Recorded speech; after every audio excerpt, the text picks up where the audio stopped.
Our class did the statue of Cheif Placido that started out in the park on the river, moved over to the activity center, and I believe it's moved back now to the park.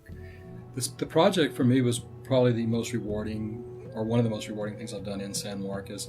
The project that we actually ended up doing was the statue of Cheif Placido, the Tonkawa Indians who were here in the early here long before the white man got here. Even before Leadership San Marcos, I was doing research into the Tonkawas and found out that they were very helpful to not only the early San Marcos settlers, but to the Republic of Texas and to Texas as a state.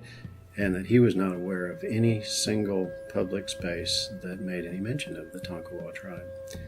And so it seemed to him that it was an important point that we do something like that would give some historical perspective to the folks here in town. It wasn't important to us that my grandchildren, your grandchildren, walk by that statue in the future and say, hey, that's a Tonkawa Indian. But what was important to us was that if a Tonkawa grandchild were to walk by that statue, he would recognize that as being a Tonkawa. So we wanted to make sure that all the regalia was accurate.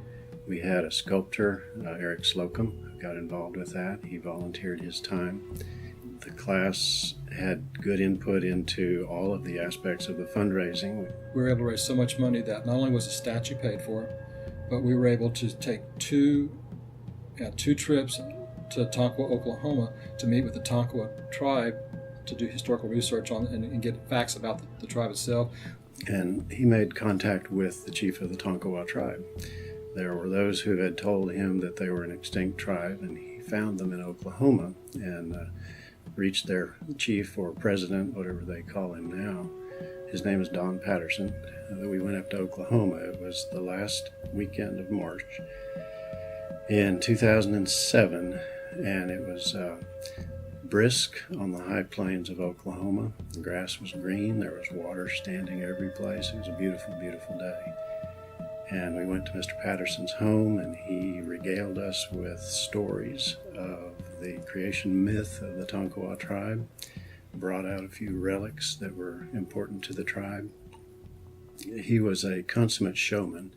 Before the day was over, I found myself, along with Rick Bell and a couple other people, sitting on the floor. Now, we're grown men and women, and we're sitting on this man's floor like you would listen if you go to your grandpa's house and listen to stories about the olden days. And Don started telling us stories about some of the Tonkawa traditions, and it felt like 5 minutes, and we realized we were there the whole day. He had us sitting on the edges of our chairs during our visit there. It was a very, very enjoyable trip, and it was a very special time. We were actually able to pay for room and board for a whole busload of Tonkawas. I think there were like 50 or 60 of them came down for the dedication. We paid for that trip to happen, and we were still able to give money to the scholarship fund, and then give money back to the Arts Commission. It just worked out perfectly, which tells me that was the right project to do. It was a learning experience, and it was a lot of fun. It was fun watching people work together, and it was fun watching the pieces fall into place. So it all just came together, and when that statue was unveiled, it was actually made national news, because I think this is sad but true even today. It's one of the few statues in Texas that actually pay honor to the Indian people. So hopefully that'll be in the past, but right now it's one of the few ones that does that.